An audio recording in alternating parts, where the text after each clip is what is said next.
Hello everyone. Episode 6 में डोंगचुक और सुनी का लव स्टोरी दिखाया गया है। एपिसोड की शुरुआत में योंगजू मेडिकल के बाहर वॉमिटिंग कर रही थी। हायन और बेबी के लिए रेडी हो जाता है। ये सुन के योंगजू पूछती है पर क्यों, तो हायन बोलता है क्योंकि बेबी का हार्ट बीट अभी भी मेरे कानों में बेल जैसा रिंग हो रहा है। अब योंगजू अबॉर्शन के लिए नंबर कर चुकी थी तो बोलती है कि इस सब के बाद जब मैं सियोल चले जाऊंगी तो तुमसे दोबारा नहीं मिलूंगी मैं। अब दोनों बस में जीजू वापस आ रहे थे और बस में ये लड़की जो कि उनका क्लासमेट थी ये पीछे का सीट में सोई हुई रहती थी। अब बस में कुछ एक्सप्लोजन की वजह से गैस फैल जाता है चारों तरफ, तो इस सिचुएशन को योंगजू टॉलरेट नहीं कर पा रही थी। अब हान बॉस रोकने के लिए रिक्वेस्ट करता है पर ड्राइवर नहीं रोक रहा था, तो हान मजबूर हो जाता है बोलने के लिए कि योंगजू प्रेग्नेंट है। और फाइनली ये दोनों बस से उतर जाते हैं, पर ये सब कुछ सुन ली थी। अब रास्ते में योंगजू बोलती है कि तुम तुम्हारे पापा को बोलोगे ना, तो हान हाँ बोलता है। तो बारिश शुरू हो जाता है और योंगजू अपने बच्चे को बारिश से प्रोटेक्ट कर रही थी मुस्कुराते हुए, तो ये देख के हान भी प्रोटेक्ट कर रहा था योंगजू को। और दोनों बीच रास्ते में खड़ा होके भीग के किस कर रहे थे एक दूसरे का, और यूनिट रॉक लेके उसी रास्ते में जा रही थी तो उनको शीशे में देख दोनों एक दूसरे को किस कर रहे थे। अब यूनिट सोचती है कि क्या गायनेकोलॉजिस्ट जिसके पास ये इसलिए गई थी ये प्रेग्नेंट है, नहीं ऐसा नहीं हो सकता है। अब सुनी मेकअप होके स्कूल में पहुंचती है ये लोग को लाने के लिए। अब रास्ते में बहुत बात कर रहे थे और गाना गा रहे थे दोनों मिलके। तब सडनली लेफ्ट साइड से एक कार आ जाता है तो एक्सीडेंट हो जाता है। अब हम दिखाता है कि उसने घर में सफाई कर रही थी। अब फियोलो का रूम ज़्यादा डेकोरेट कर रही थी, खुद रेडी होती है क्योंकि लॉयर आने वाली थी। वो ये लोग का रूम देखती है और फोटो भी खींचती है। अब सुनी हमेशा ये लोग का सामान रेडी इसलिए रख रहा था क्योंकि शायद वो आएगा सडनली। तो सुनी कि डिवोर्स हो चुकी थी 6 मंथ से कार एक्सीडेंट के बाद, और फियोलो अपने पापा के पास रह रहा था। उसका देखभाल उसके एक्स हस्बैंड का पेरेंट रख रहे थे। अब डिवोर्स के बाद बच्चा किसके पास रहेगी, इसीलिए बेसिक सवाल लॉयर पहले पूछ रही थी। तो पापा मामा के बारे में जब फियोलो को पूछती थी तो उसका जवाब था कि पापा मेरी फ्रेंड की तरह है और मम्मी। और वीडियो यहीं पे पॉज हो जाता है। अब हम दिखाता है कि सुने कार ड्राइव करके रो रही थी और जा रही थी। अब डोंगचुक ट्रक के लिए सामान खरीद रहा था तो ट्रक सीट में पार्क करता है।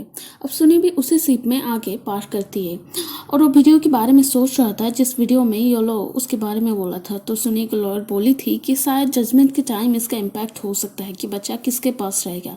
अब सिप टॉप में जब डोंगचुक सुनी को सडनली देखता है तो उसे देख के अवॉइड करने की कोशिश करता है तो नीचे जाता है कैफेटेरिया में। अब दोनों अपने अपने रास्ते से निकल जाते हैं।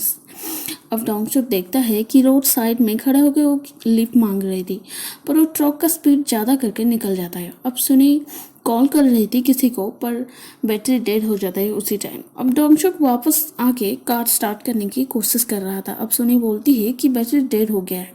ये सुन के डोंगचुक निकल रहा था तब बोलता है कि तुम्हारे पास कॉर्ड्स ही नहीं है क्या, एटलीस्ट मुझे ग्रिड तो किया करो। फिर चले जाता है। फिर से वापस लेके आता है ट्रक और गैस भरता है और बोलता है कि स्टेशन यहाँ से 2 या 3 किलोमीटर डिस्टेंस पर है, वहाँ जाके गैस भर लो। इस पर ये थैंक यू बोलती है। अब पीछे का सीन दिखाया जाता है बहुत दिन के बाद जब दोनों पहली बार मिले थे। डोंगचुक सोच रहा था वो मुझे भूल गई है, पर सुनी उसे याद रखा था उसका नाम और बचपन के मोमेंट। अब दोनों एक साथ मिलके गेम खेल रहे थे और पार्टी भी अटेंड कर रहे थे और मूवी भी देख रहे थे। अब रास्ते में कुछ लड़के उसे कमेंट करते हैं तो डोंगचुक बहुत धुलाई करता है उनका, जिस वजह से उसे चोट लग जाता है। तो सुनी उसे रात में उसके घर में लेके आता है। वहाँ से उसे मालूम होता है कि अभी सुनी सिंगल है और पास्ट में उसकी एक बॉयफ्रेंड था। तो बोलती है कि मुझे अभी जेजू जाने का मन तो कर रहा है पर मेरी कार गैरेज में है और नेक्स्ट डे मॉर्निंग से मेरा ऑफिस का शिफ्ट है, तो क्या करूँ मैं। तो ये सुन के ये फटाक से जाके गाड़ी अरेंज करने में लग जाता है और अरेंज करके उसे जेजू लेके जाता है। लेट नाइट में दोनों ट्रैवल कर रहे थे और वहीं उसे ये किस किया था जो हम प्रीवियस एपिसोड यानी कि एपिसोड 2 में देखे थे। अब डोंगचुक सामान रखने के बाद बहुत गुस्सा था उसे देखने के बाद। उसे देख के ये लोग बात कर रहे थे वो ऐसे क्यों बिहेव कर रहा है। सुने वहीं आके कार पार्क करके लगेज लेके जाती है तो उसे देख के सब बात कर रहे थे क्या वो अकेले जेजू वापस आ गए? अब इन्नो और होसिक आमने सामने गाड़ी रख के झगड़े कर रहे थे। कोई पीछे हटने के लिए नहीं चाहता था। अब यूने आके दोनों को बीच सब चीज ठीक करती है। अंजू लड़की को बोलती है कि वो सब झूठ था, मैं प्रेग्नेंट नहीं हूँ। तो ये उसके पेट में हाथ रख के बोलती है, नहीं ये सच है, क्योंकि तुम स्लिम बेल्ट क्यों पहने हो? तो ये सब हान सुनने के बाद ये सबको बोलता है कि हम डेट कर रहे हैं एक दूसरे को। अब सुनिए, अपने बेटे का सेंटेंस को भूल नहीं पा रही थी, बार बार सोच रही थी उस बारे में। अब जोंगजून और योंगो दोनों अपने अपने एक्स गर्लफ्रेंड और बॉयफ्रेंड के साथ क्यों ब्रेकअप हुआ था इस बारे में एक दूसरे को बोल रहे थे। अब जोंगजून वो लड़की को पसंद नहीं करती थी जो जेजू को प्यार नहीं करता था। तब यूनी वहीं आ जाता है और सुनी भी। अब बियर ऑर्डर करती है तो यूनी उसे जाके सर्व करती है खुद। अब डोंगसुक भी वहीं आता है। जब उसे देखता है तो इरिटेट होके वो बाहर चला जाता है। फिर से दोबारा आके बियर बॉटल लेके थोड़ी दूर एक टेबल में बैठ जाते हैं। तो सुनी उसके पास आके बोलती है कि तुम कंफर्टेबल रहो, मैं जा रही हूँ। तो सब शौक थे ये सुन के, और रास्ते में ये फिर से वो सब बात सोचने लगती है। ये सब योंगो के साथ नहीं जाना चाहते थे तो डाले के साथ कार में जाते हैं। अब डोंगसुक देखता है कि कोई रिस्क जोन में खड़ी थी। अब ये सब मिलके कॉन्शियस के लिए सिम में जा रहे थे। अब डाले सॉरी बोलती है, कार से वो सब आना चाहते थे उसके साथ, और ये सब मिलके योंगो को अवॉइड करना चाहते थे। अब जोंगजुन को भी ये बताती है कि लेट नाइट तक योंगो किसी के साथ फ़ोन में बात कर रहे थे। अब जोंगजुन देखता है कि डेंजर जोन में कोई खड़ी है।